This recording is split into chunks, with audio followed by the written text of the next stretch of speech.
Assalamu alaikum. There was this old man who had a young and handsome son.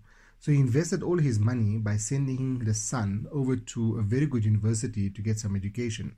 A few years later, when the son came back, the father looks at the son's eyes and asks, "What have you learned, my son?" So the son replies that, "I have learned everything there was to be learned, father." So the father says, "But have you learned what cannot be taught?" The son was puzzled and says, "What do you mean, father?" So the father says, "Go and learn what cannot be taught and then come back." So the son went back to the university, to his teacher, and asked him to teach him what cannot be taught. The teacher then takes 400 sheep and said, "Take these 400 sheep, go away to these mountains, and come back when these sheep are 1,000. Now, the young man was a bit reluctant. He says, "What is this about?" So he went over to the mountain with the sheep, and there for the first time he encountered a silence because he had no one to talk to. The sheep did not understand his language. So he was quite desperate. In his desperation, he would talk to them and they would simply just look back at him.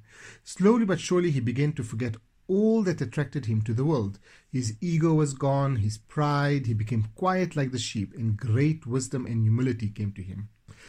At the end of about 2 years or so, when the number of sheep had grown to 1,000, he returned to his wise teacher, and then the teacher tells him, "Now you have learned what cannot be taught, my son," and he returned back home.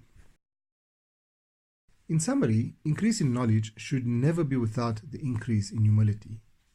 As a person's knowledge is increased, so should his taqwa and his ikhlas, sincerity, increase, and so should he stop at the limits set by Allah and refrain from sinful acts. This is why Allah Ta'ala said in the Quran, "Verily, only those who fear Allah from His servants are the knowledgeable ones." Thanks for listening. Assalamu alaikum.